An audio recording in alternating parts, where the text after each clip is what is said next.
In animals, such as the mammals, there is a second transport system that supplements the blood circulatory system. This is the lymphatic system. The lymphatic system and blood circulatory system are functionally and structurally linked, in the sense that in the blood circulatory system, wherever we have blood capillaries, wherever there are blood capillaries, ultrafiltration, the process of ultrafiltration takes place. You call this process ultrafiltration that takes place in the capillary beds. Now, through ultrafiltration, there is formation of tissue fluid. Tissue fluid carries nutrients to the cells. Now, some of the tissue fluid seeps back into the blood circulatory system at the venule end, but the excess drains into lymph capillaries. So not all the tissue fluid can drain back into the venule end of the capillaries, so the excess seeps into the lymphatic capillaries within the tissues. So the lymphatic capillaries join to form larger lymph vessels, which join to form even larger lymph vessels that carry the lymph back to the circulatory system.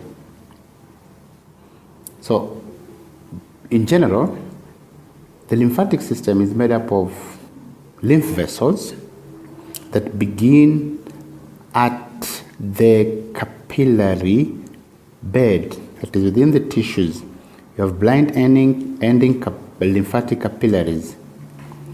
So, through the lymphatic vessels, the excess tissue fluid that enters it now becomes a lymph and then is transported back to the blood circulatory system, where the lymph from various parts of the body, like these ones here represent the systemic capillaries, and here the pulmonary capillaries. So wherever you have capillaries, there will be formation of the tissue fluid, and the excess tissue fluid drains into the lymph vessels, becoming the lymph.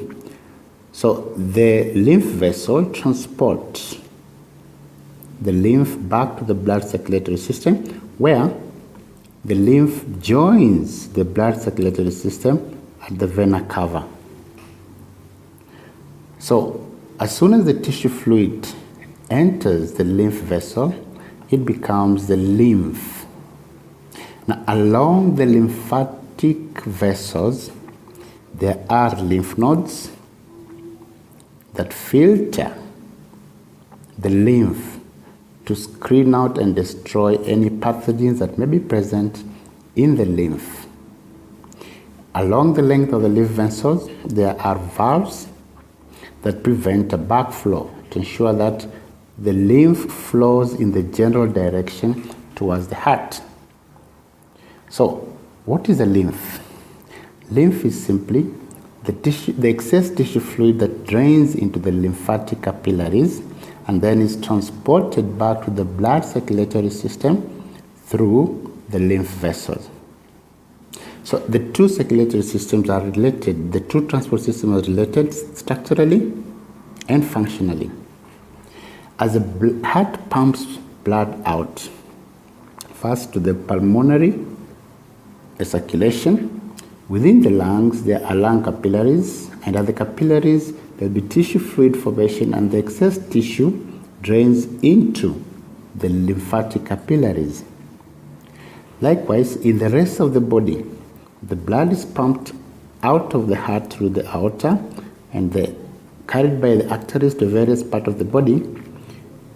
In the tissue capillaries, there will be filtration.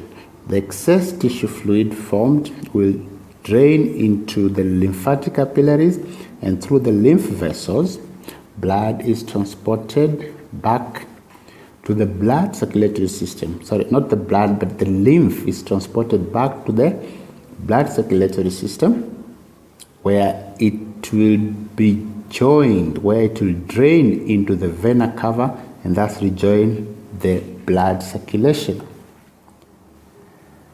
Now, lymph vessels branch throughout the body, and they carry lymph from different parts of the body back towards the heart. This diagram here, you see the network of the lymphatic system. The lymph vessels originate from all the parts of the body, from the arms, the legs, even the head. Now, along the lymph vessels, there are nodes. Now, you note that these nodes are concentrated in particular regions, like under the armpit, around the neck, around the intestines, and the groins. Now, the function of the lymph nodes is to screen and remove pathogens. It is also in the lymph nodes where white blood cells, the leukocytes, are produced. The white blood cells, specifically the lymphocytes, are produced, and these help to protect the body against invasion by pathogens. So the location of these lymph nodes is very important. Those that are located under the armpit serve to protect the body against invasion. Should there be any wound in the arms, an open wound, and pathogens happen to enter through it, these pathogens will be screened out by these lymph nodes under the armpit. Same case, should there be an injury on the head or in the mouth, like when you bite your tongue or your cheek, the open wound is an entry point for pathogens. So these lymph nodes here around the neck screen out these pathogens and prevent them from getting into to the center of the body. Along the alimentary canal, the same. Should pathogens enter the body across the walls of the alimentary canal, then they will encounter the various lymph nodes that will screen them and destroy them and prevent them from getting to the center of the body.